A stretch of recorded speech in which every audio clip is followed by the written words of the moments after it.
Okay. Good. Got the right camera.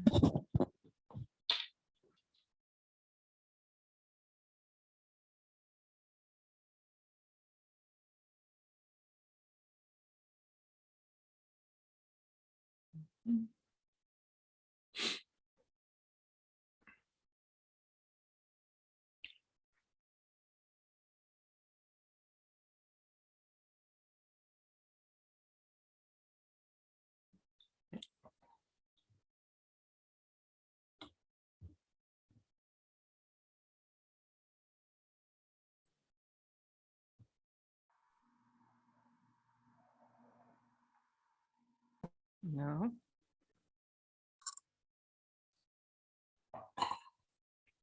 Good morning, Amy. Good morning.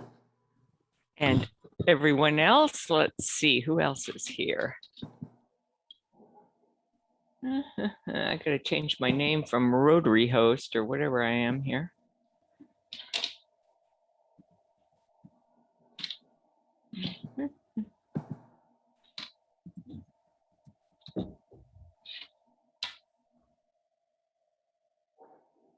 No, I don't remember it. Okay.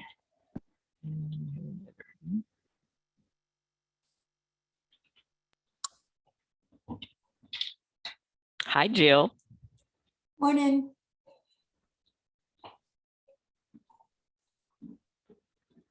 Let's see, Patty's here, Linda.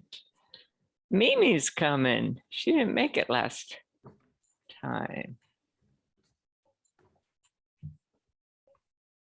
Excuse me while I'm sidetracked trying to make sure I admit everybody. It's like really embarrassing when the 27 people are in the waiting room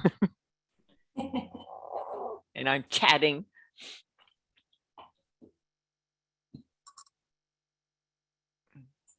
This is going to be a good program today. Let's see. Go to gallery view.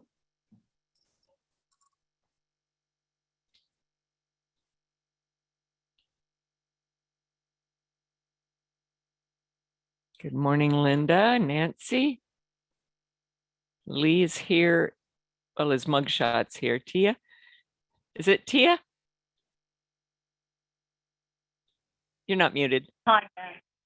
It's Huh? Tanya. Tanya. It's Tanya.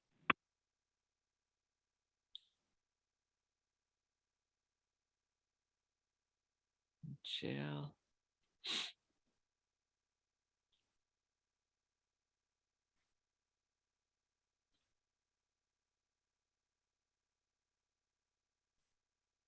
One of the things that I've heard a lot of, admit, Amy, is the she, her, hers, using the pronouns. And I've heard a lot of people, mainly in the old boy network or the, older people say, well, why bother? Isn't it obvious?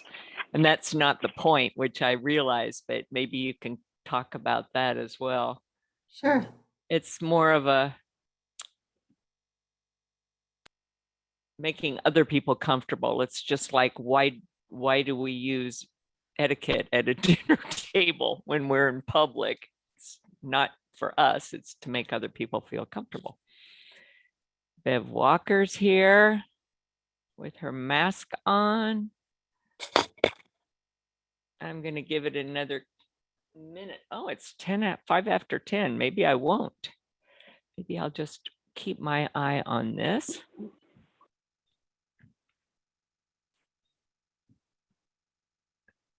Chris. Oh, you want to be a co-host, I bet, don't you? Yeah, that way I can share my screen. Yes. There you go. Okay. Let's see.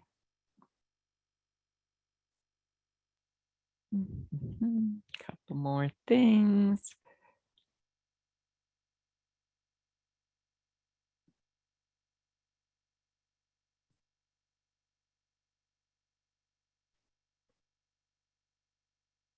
Now, Amy, are you still on the other side of the hill? I am in Monument Valley, Utah, so I will show you what I see behind me. Can you see? Oh, monuments. Beautiful. Yeah, we woke up to a glorious sunrise early this morning, and we will do a little bit more touristy things later today. Well, I'm impressed that you agreed to make it, even though No, you have to tear yourself away from that view. we are taking full advantage of being able to work remotely this week. So we are remote. Isn't that nice that we learned to do that and we're so comfortable doing it? Yeah, yeah. So lucky that we can. Okay, I'm going to keep my eye on the participants so that I can let them in, but I'm going to go ahead and get the meeting started since we only have an hour. It's going to be a great meeting. We're going to be talking about diversity, equity, and inclusion, which is something you asked for at our last poll. It was a very popular choice. And of course, I thought of Aimee right away, who's become a DEI sort of expert in our area and in Rotary. So, and she's continuing to learn. She's the district governor-elect of our district, which means that next year she will be district governor. Oh, Mimi's having trouble getting in. I'm gonna admit you. And she serves as the Chief Executive Officer at Direction Service, which is a multi-program family support nonprofit serving Lane County. And additionally, she provides training and facilitation on a variety of subjects, including positive youth development, advocacy, facilitation, organizational development, systems design, equity, poverty, trauma-informed approaches, inclusive practices, and ethics, and a partridge in a pear tree. So she covers a lot. And I'm really excited, Aimee, that you agreed to come and talk to us about this, which is not just something that a lot of clubs say, well, we can't really diversify. We don't have that many different demographics in our area. There's more to diversity than just race. So with that, I'll give you Aimee. Thank you. I am pleased to tell you that I just left Tucson, where we were at the governor-elect training and then followed up by our zone institute. And at that zone institute, they convened a panel, and some of the members of the DEI task force that Rotary International has created were there, along with other members of our zone who presented and had some great question and answer sessions. So this is very timely and an appropriate conversation for us to be having. Many of us are talking about DEI in our work, and we're talking about it socially around what's happening in our country and around the world. But I think that the imperative for us is to think about that in the context of membership. So I'm really glad that this is the venue in which we're having this conversation. Rotary isn't growing in North America. We are losing members as fast as we bring them in. And there's a lot of reasons why. And this is only one of the many multifacets of strategies that we're talking about. But also, Rotary is aging. And if we think about the youth of our nation and the youth of our communities and including them and growing them in Rotary, we have to think about the diversity within that group. So Rotary tracks two key pieces around diversity, and I'm hoping this will change over time. Right now, they look at the diversity of gender and the diversity of age. And that was very important to Rotary 30 years ago or 35 years ago when women were just starting to be included. And we are just getting to a place where we will have our first international president who will be a woman this coming year. And that's very exciting, but it's also, maybe a little bit sad that it's taken this long. What I appreciate about Jennifer Jones, and she's quick to say this isn't about her being a woman leader. This is about her being a leader who just happens to be a woman. However, I think that it is important that she's a woman. And I think that it's really cool that my daughters and my granddaughters will see women in leadership. And that's one of the things I keep hearing from folks is that they don't see themselves represented in our Rotary clubs. And if you don't see yourself, then it's not something that you're inclined to join very often. Many of us get tired of being the first at something or the only, and we also don't want to be the expert on any of this. And so, you know, this is an important conversation, and this is the stuff I'm hearing a lot. People talking about, I don't see that we have diversity in our community.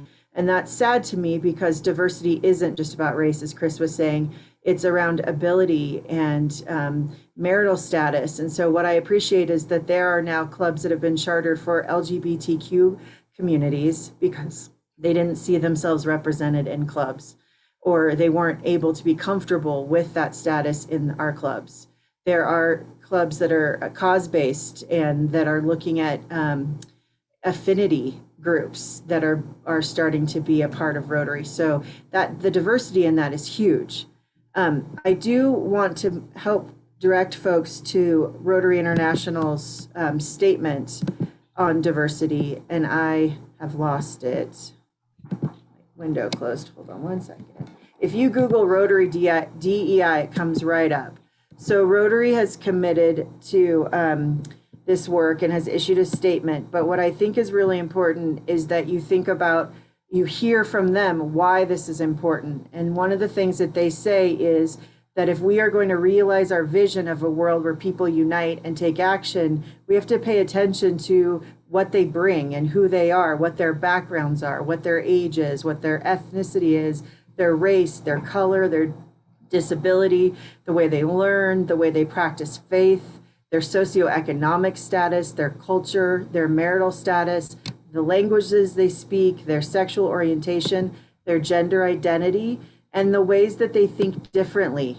And that's what I love about Rotary. I'm in a very diverse club. It feels like one of the most diverse clubs in our community. It has a lot of folks from other countries and a big international focus. That was important to me because I do nonprofit work locally, and my club helps me lift my head up and look around the world and think about the impact that we have beyond our community. I also think it's really important for us to realize that it's 50% women, which is incredible, not the norm. And it also has a pretty diverse group of ages. I'm not the youngest member of my club. And once upon a time, that was probably very likely. I think that you brought up the she, her, hers thing that you see in my name. That's our agency's practice. It's considered best practice to identify your pronouns, especially for those who are working with youth. To assume how someone identifies isn't a good choice anymore. To assume someone's gender isn't necessarily a good way to interact with the world. People identify lots of different ways. And if we want to be inclusive and welcome them, we need to consider that. I'm really passionate about equity, and I would never call myself an expert. I'm going to show you a video. I showed this when we had our forum a few, maybe it was over a year ago now. I'll show you this quick graphic. This is something that I think it's really important because our country has done a lot of work around equality and making sure that everybody has a seat at the table. That's not the same thing as equity. If everybody has a seat, that doesn't mean we all can reach the same things. And so equity is really about making sure that we all have what we need to be successful. So, you know, someone taller may not need as many steps. There's also a very famous graphic you may have seen. I've showed it before as well. Well, maybe I will show it to you.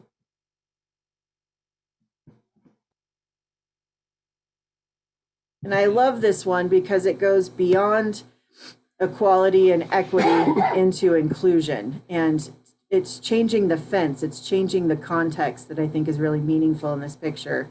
And that's what I think we're having to think about in Rotary clubs. We have to change the way that we've done things forever. Okay, I'm going to stop sharing. And so when we think about who we recruit or how we recruit and what's accessible about our clubs, this is where the rubber meets the road. And I've been a part of some really tough conversations where folks have said things like, if you can't afford to be in Rotary, you probably aren't meant to be a Rotarian. And I'm really sad when I hear folks say that, because that economic barrier, that economic status is part of what we need to address as well.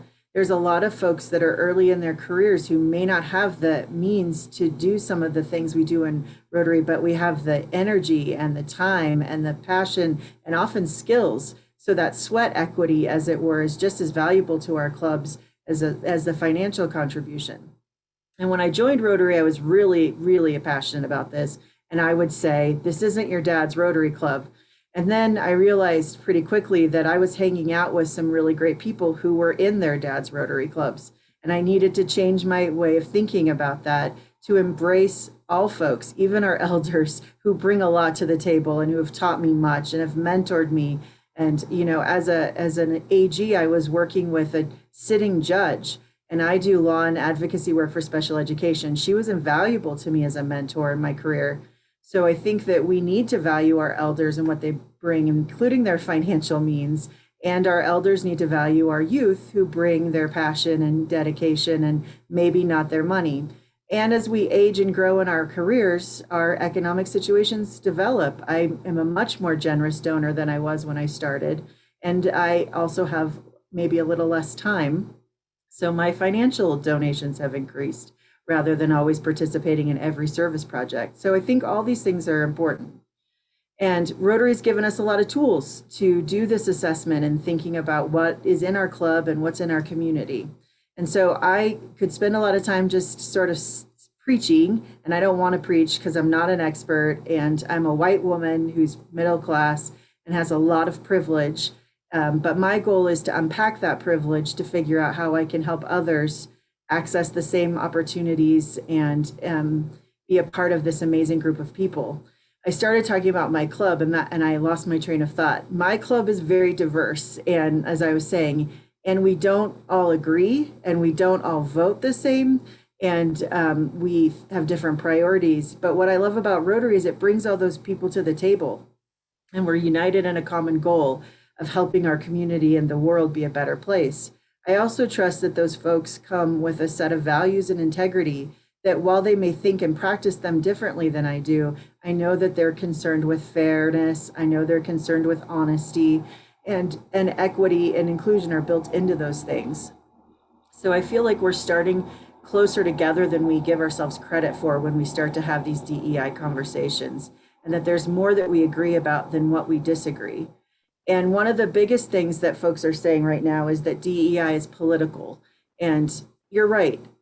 Politicians have made aspects of diversity and equity and inclusion part of their political process. We as Rotarians don't have to participate in it from that angle. We can participate it in terms of how do we bring people to the table? How do we build relationships that help us reach our goals of peace and economic prosperity in the world, that end disease and increase opportunities for education? That's really what it's about. And so who in your community isn't at the table? Who in your community would like to be at the table? And what do we have to do to make that table accessible, literally and metaphorically? So let's talk. What are folks thinking, and what are you curious about in terms of how this impacts membership?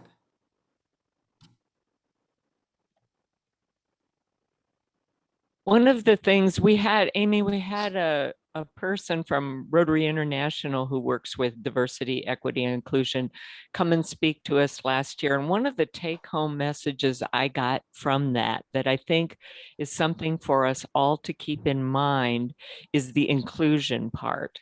And this spoke to me about the inclusion of the members we already have, because a lot of times we think of DEI as a recruiting tool or but if you think about it, an involving tool.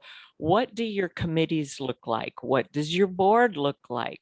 Of the membership you have, is everyone equally engaged? And I know in my club, Southtown, we have a lot of younger professional members, but they're not engaged. We don't see them as often because the programs and the social events and things we put on are put on by and geared to baby boomers. So, rethinking what we're doing makes a difference in how long we keep our members at retention. So I just wanted to throw Right. that out as something to bounce off you guys. And you can go ahead and unmute yourself so you can chime in. Maybe the kitty wants to chime in. Christine, let me echo that just a little bit. I was sitting in one of the meetings. Aimee, you may have been there. And one of our past district governors was in the meeting, and this was the subject. And she brought up something that kind of hit me hard. And she said, most clubs need, before they can even start working on this, need to look internally and even at their own boards and realize their boards never change, and they have the same shadow leadership looking over their clubs that won't allow certain change to happen. And she was suggesting that the first thing any club can do is just like start to work through that, get rid of those, that stigma. Anyways, that hit me hard as a way of like where clubs can just start today, because the issue has to start within the club to be able to extend out. That's exactly right, Lee. I appreciate you saying that. And this is something we've been talking about within my own organization, right? We want to be employing best practice. We want to be more inclusive and equitable in our approach to staff. We want a diversity among our board and our leadership. And we have to sort of unpack why that hasn't happened, and what are some of the barriers to that. And also, I think as somebody who's hanging around a lot of people doing this work, I didn't really fully understand when folks are talking about deinstitutionalizing things, or how that institutionalization of racism looks in our community, because I don't spend a lot of time in places where I see that. And so what are the unknown or unobserved or implicit sort of ways that that's happening is something that I've found very interesting. And we could bring those things into speakers. I participated in a training with Habitat for Humanity, and they talked about how segregation has really impacted the Black people in our country, and over time how that's made it so that there was bigger class divide and created the poverty and ghetto pieces of our communities that I didn't fully understand, and how there are still deeds in my community of Eugene that are written that say that the homes cannot be sold to people of color. That's still happening in 2021. We have to make changes. But to not even know that that's happening, how can we make the change? So that's part of what I'm thinking Rotarians need to have these conversations about, what's happening within our clubs that we don't even realize are causing barriers. And we know that people are coming in and they're going right back out the door. Why is that? And, there are some really tangible things that they will tell you when they leave about how they didn't feel included or it didn't fit for them. And I think that's really meaningful for us to consider. Other comments? Unmute yourselves. So if you think of something, thank you. I'm curious about the maybe some suggestions or examples of ways you can make Rotary more affordable, particularly to young families or people from different socioeconomic classes. Because I think our current club structure, like most of ours, if you can't make the meetings or you can't afford lunch, are there ways we can work with that creatively within the Rotary structure? I know that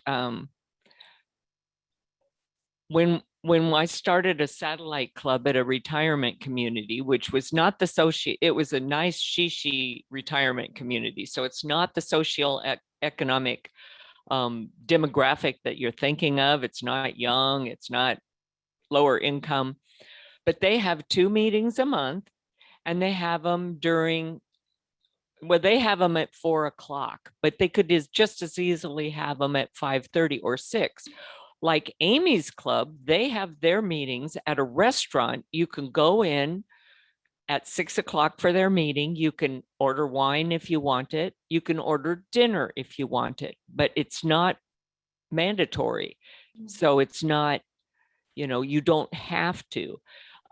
So there's 2 ideas in that satellite model that I think would work for any club. You don't have to require every week participation or attendance. We're kind of getting away from that perfect attendance model. You know, I always thought that was kind of junior high when I joined Rotary back in the 80s. It's like, are you kidding?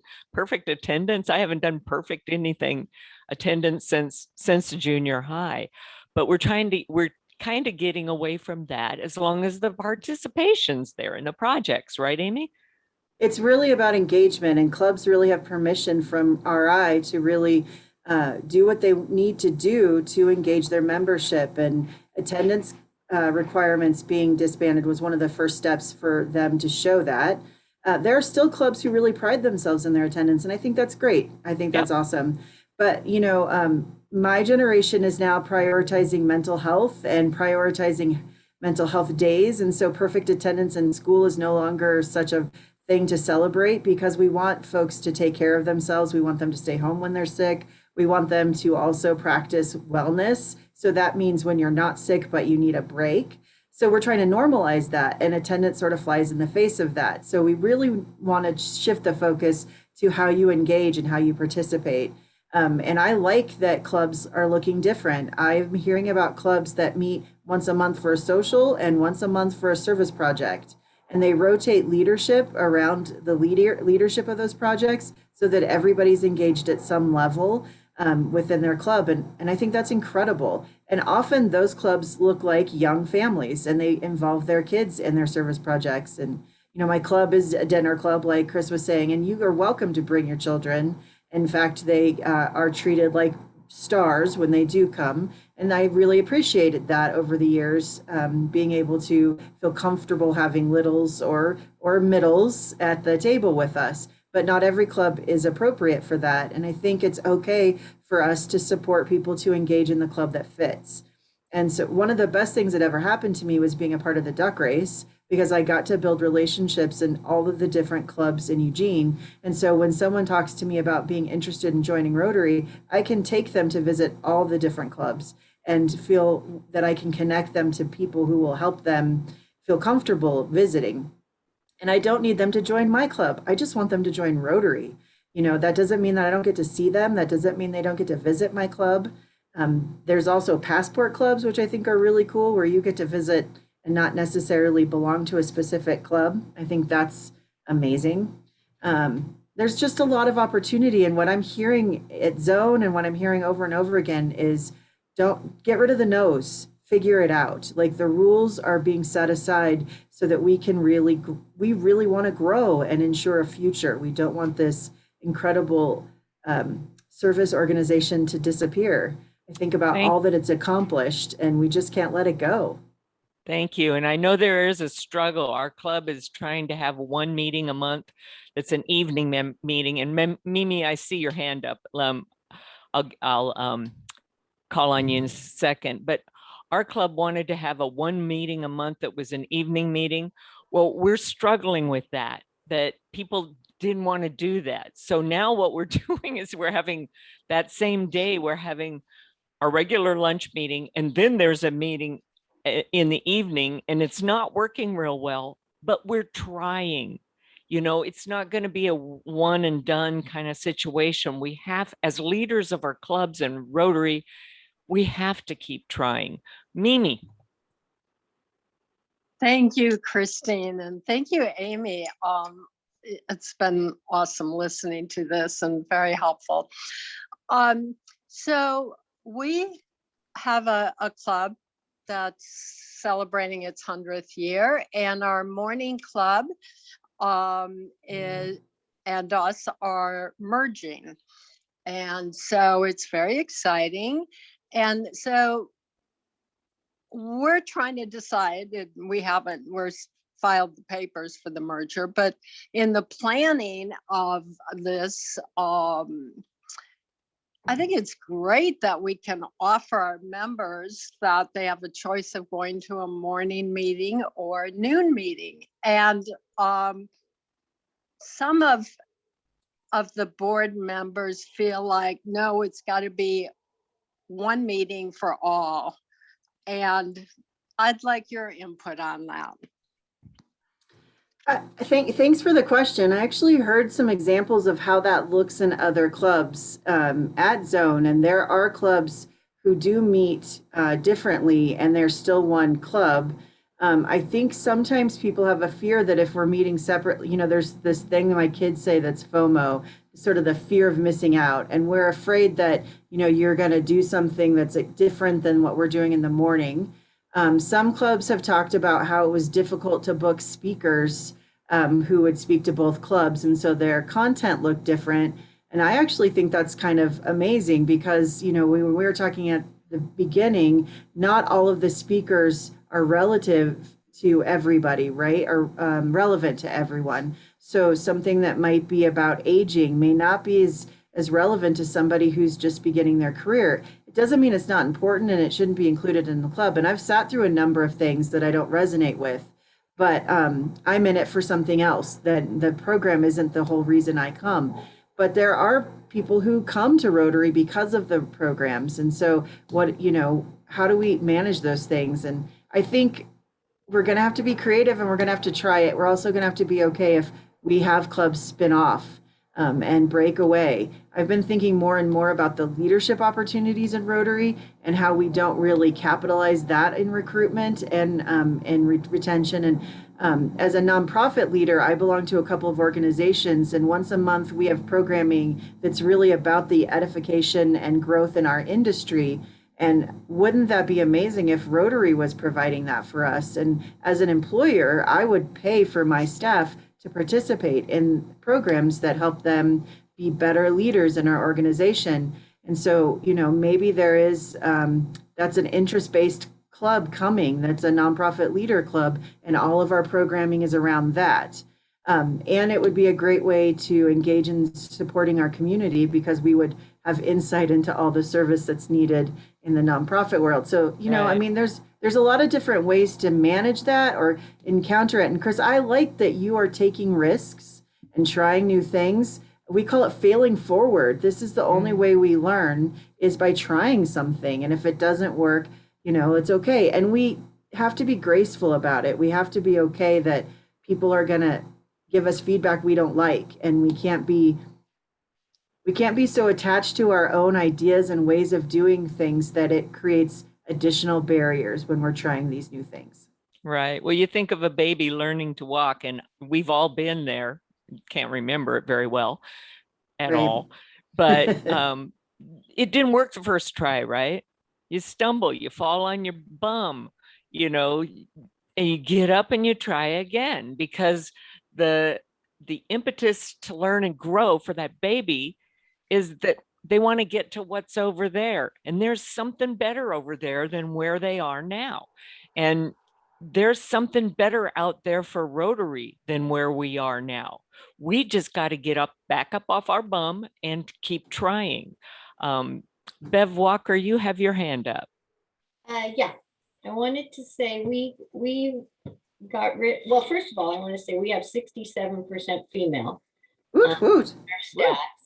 And we have 2 guys in the pipeline right now, so we'll bump that up. We have about 66 members and only 48 are counted in our statistics. I don't know why, I gotta look into that. But one of the things that I think we've gotten a lot of membership lately is that we have a project, Foundry Village, transitional housing, that we're building.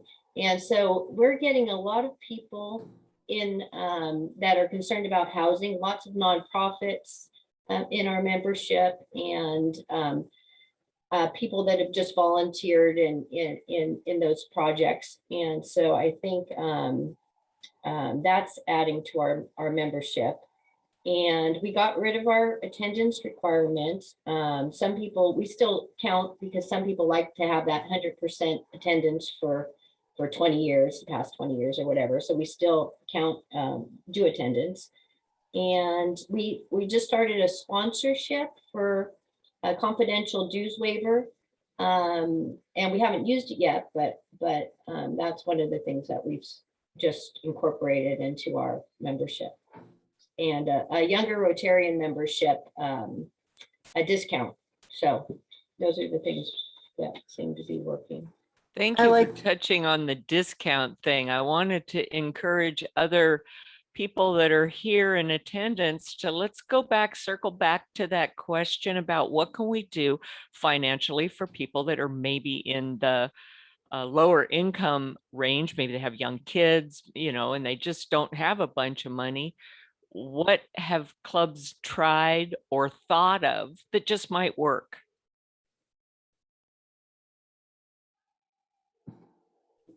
I really like the dues waiver that you were talking about. I think that's one of the first barriers. And my club actually experimented with that, and they just offered it to everybody so that folks didn't have to apply, because sometimes the application itself can be a barrier. We don't necessarily want folks to know.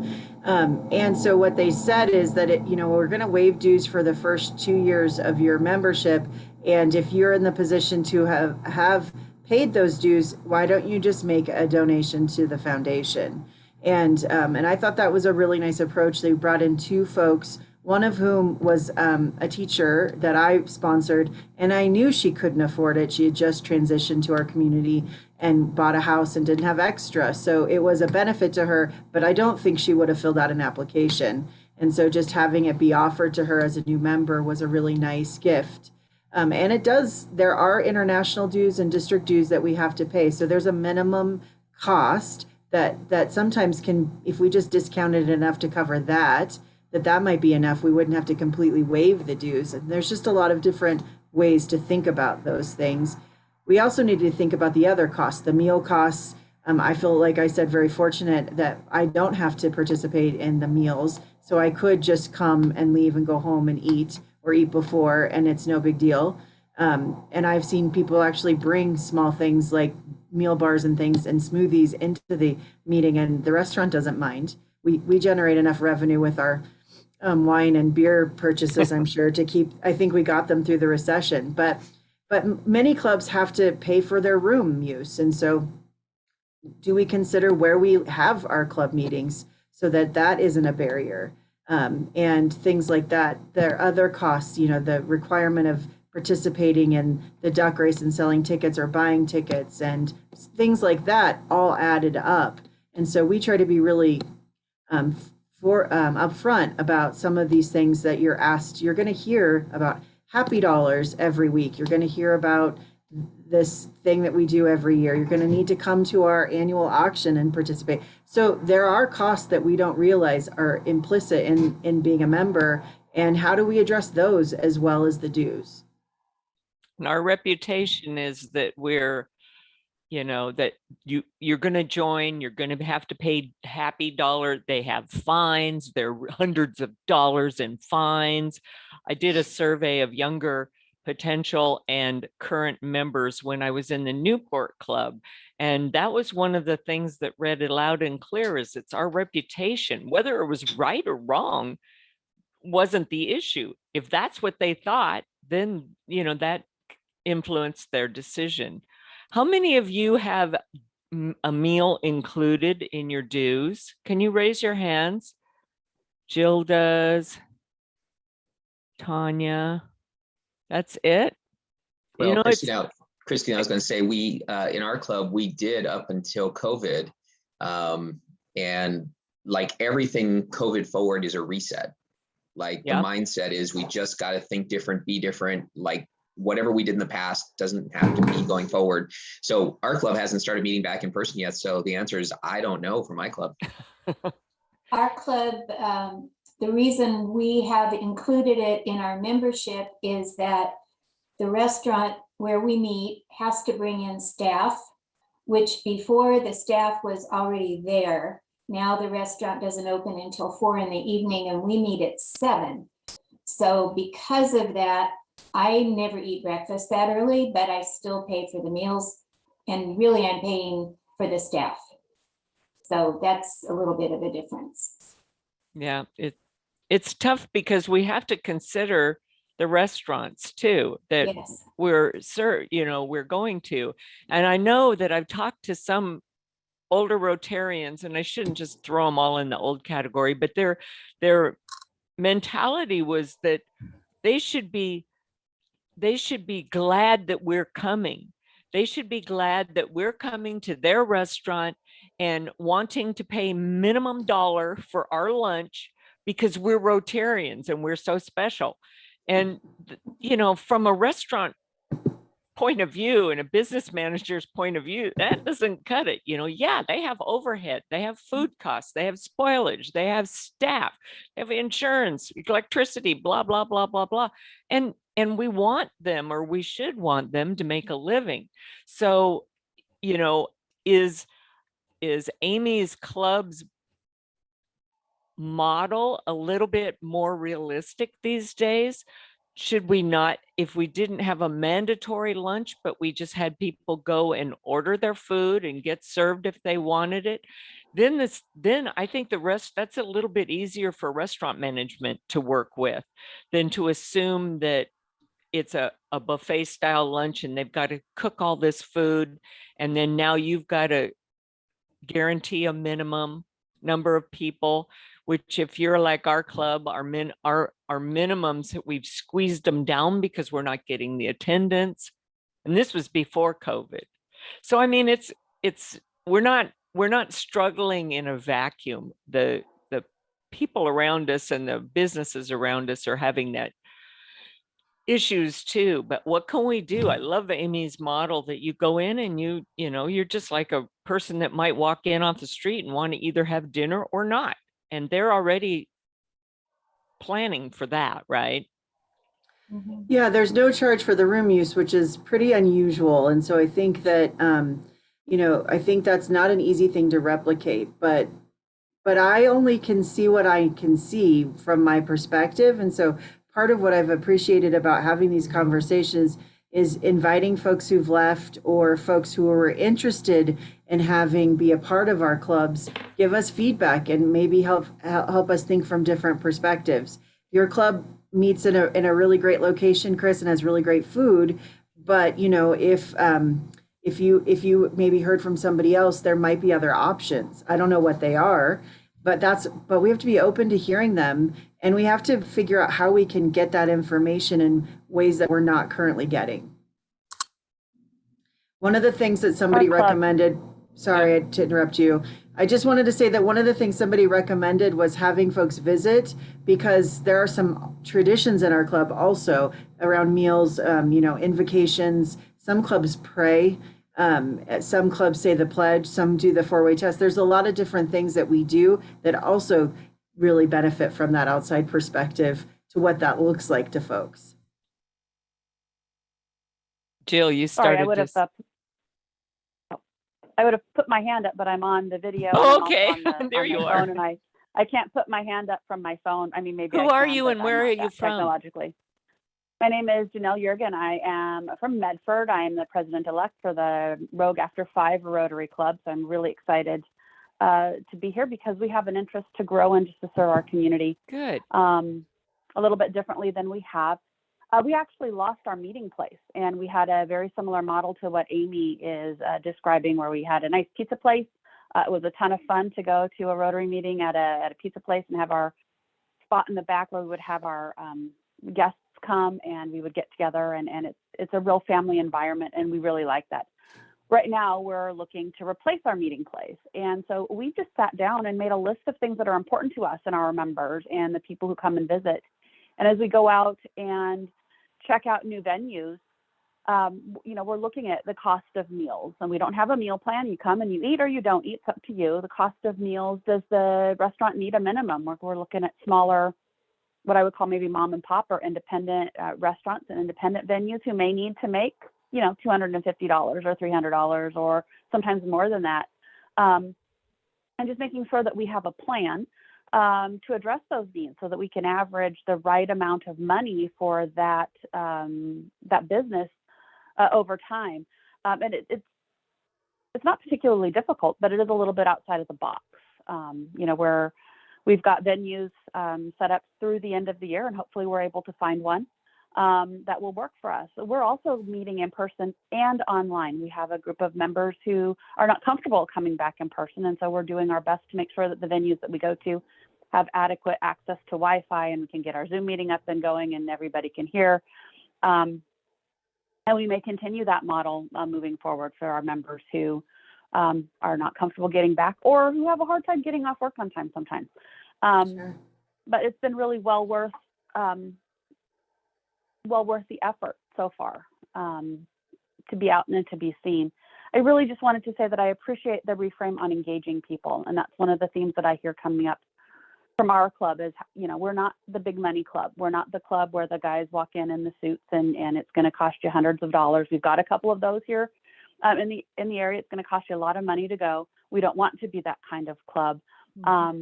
We want to show up and work, and we want to be seen in the community as being the place where if you've got a need, we're going to come and we're going to fix that need, or we're going to address that. We're going to be present for our community. And so really thinking about how to repackage what we do about engagement and not just about your ability to come to our meetings every week, although we love our meetings every week and we are enjoying each other's company now that we're back together. Thank you. Good points. Awesome. Our satellite club doubled their size during COVID. And, you go, wow, that's pretty cool, right? Well, the way they did it and their mentality, I'm going to steal, because every one of their meetings, programs, events, fundraisers are open to the public. Every single one of them. They're not just Rotarian onlys. You got to be in our club to come to our thing. They let anybody come, and there's absolutely no pressure to join. It's not like a recruitment thing, right? But what happens? People come and they see maybe a program on the history of the American flag, or they come and they're doing something for the Lane County Food Share, or they come and they're doing a fundraiser for a scholarship, and here's the kid that's getting the money, and they've got a real tight relationship with that person. They get interested and they ask, hey, well, how do I join this group? And that's how they've doubled their size. And I think Rotary could take a lesson from these 85-year-olds who left our club, if you want to look at it that way, to form their own satellite, which is real scary to a lot of clubs that, aren't we going to lose members if these people were having trouble driving to lunch meetings anyway. They're all in their 80s. So we would have lost them totally. But instead of that, we let them, they're having their own meeting underneath our umbrella. So we administer the dues and all that kind of stuff. But they just went off and did their own model, which we gave them enough latitude to do that. And I'm going, whoa, we can learn some things from this. And I'm looking to set up a professional Rotary satellite. I used to call it young professional, but now that I'm back working again, I'm thinking of it. We've kind of lost the networking part of what Rotary used to be. And Aimee, you brought up the leadership training. That's not what you called it, but the developing leaders aspect. We've kind of lost those two things because as baby boomers get older, they're just more interested in a social event.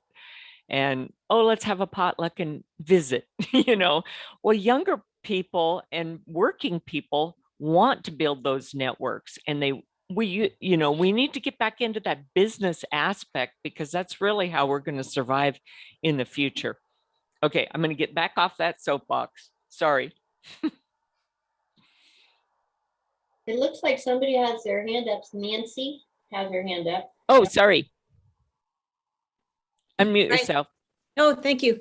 I'm Nancy. I'm in Ashland.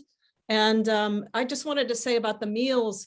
For us, we used to have a catered meal, and it's made an incredible difference in the affordability for some of our other members without having that cost. So we've really opened it up and made it flexible, and we have a caterer who people can order from, and the food would be there if they want it. But I think people really want flexibility, is what I'm hearing around the meal situation. So it's just made things a lot more affordable for some of our other members who the cost might have been prohibitive to have joined before. And not with Rotary, but with another organization that I've worked with, one of the things that we developed was a scholarship program. So some folks in the organization being willing to donate some money to a fund for people who can't afford to join, and then we could use that to apply that to members who can't afford the dues and the fees. And there was a lot of folks in this organization who were willing to do that. And that worked out well. So that's just another thing that I've done in the past that is a possibility. That's awesome. And Nancy, and I'm sorry I didn't see your hand up. It's just bright yellow there in the corner of your screen. I don't know how I missed that. But thanks, Bev, for making me aware of that. What do you do for lunch now?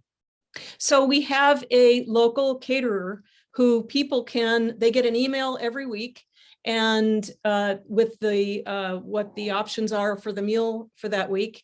And then if they send an email to the caterer shows up with the amount for those people with their names on it on that day. And so people have the option of having food there or not, or they can stop at the grocery store, or they can, because there's a lot of people who don't want to eat during the meal, during the meeting. And so that seems to be working pretty well right now. Great idea. I think it's amusing how COVID's forced the issue that was already there. We all struggled with how to keep everybody happy with lunches, and we probably always will.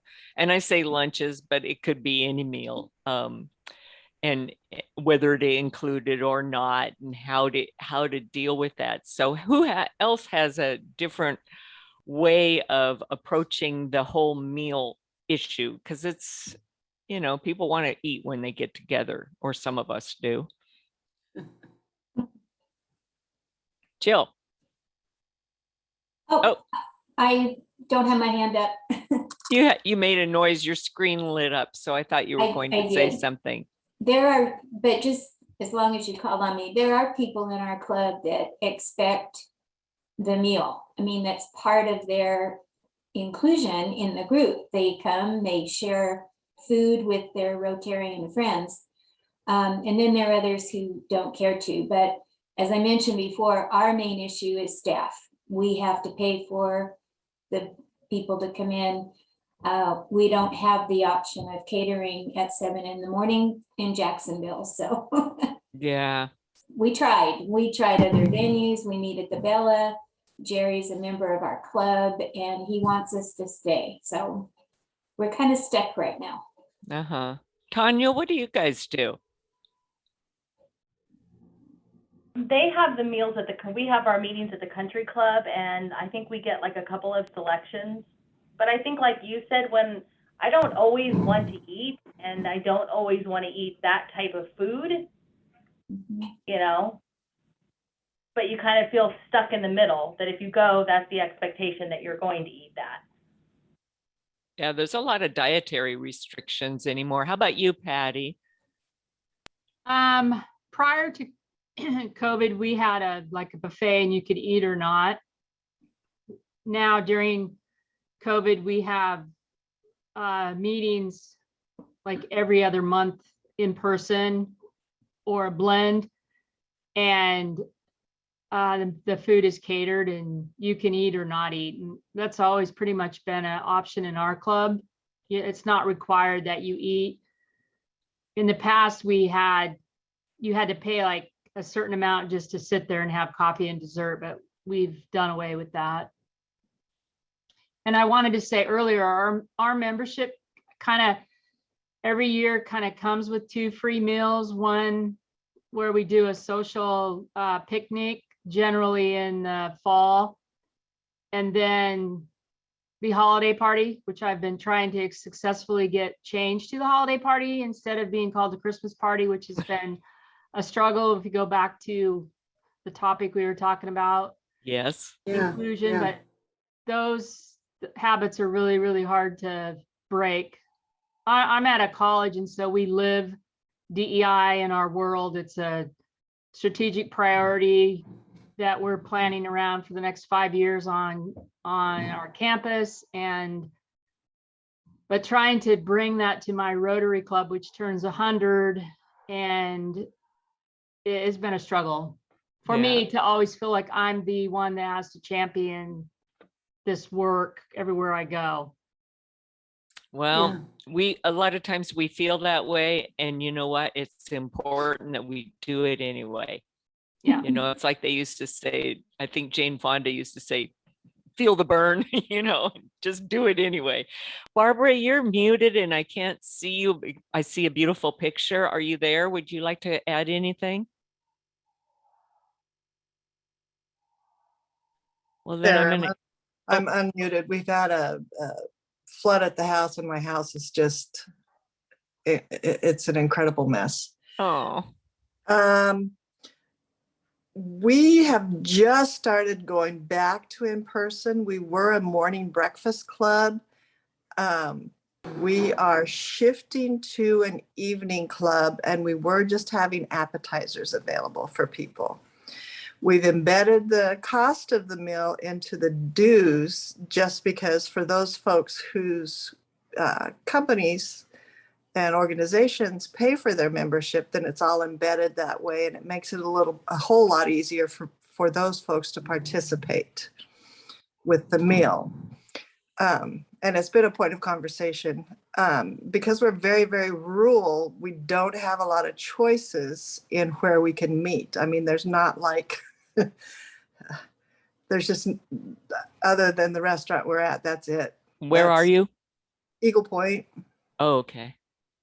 Yeah, so we're kind of tied to that location and some meals. But like I said, we're doing some shifting to an evening to make it more accommodating for families. Because if you're trying to get kids off to school in the morning, you're not going to come to a 7 o'clock meeting.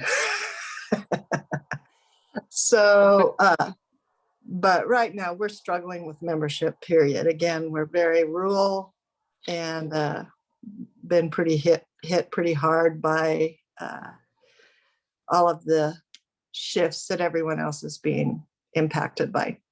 Right. It's funny, humorous to me that we started out by talking about diversity, equity, and inclusion. And the common theme running through this is food. But you know what? That's something that everybody's interested in.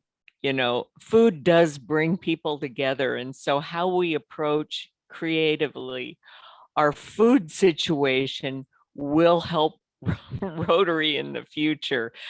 Aimee, why don't you take it back over and say a few words to wrap us up, and we will thank you profusely.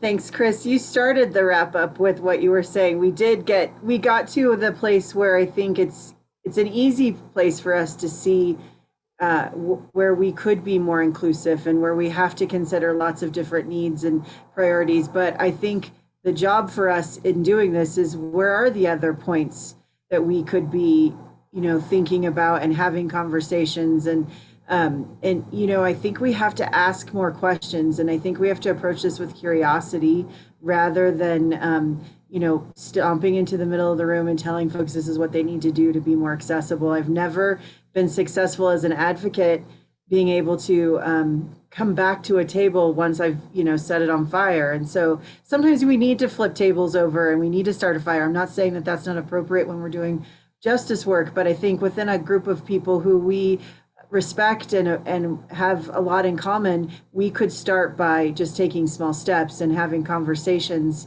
I think we have to ask people who aren't at the table what they need so that they can be at the table, or what they want from a table. Do they even want a table? And we've been talking about this a lot in terms of social service. We keep talking about giving people fish versus teaching them to fish, but what if they don't even like fish? And so, we need to have those conversations from different ways. And if you want a younger club, if you want a more diverse club, then you need to talk to people who are different. You need to talk to people who are young. And then we need to also help young people see the benefit of being in clubs with their elders. Like I was saying before, it could be your dad's Rotary Club that you really enjoy being a part of. And it could be that you need your own club full of young people, and that's okay. Maybe you need a club that's focused on networking and leadership, and maybe you need a club that's rolling up their sleeves, doing the deep and dirty work.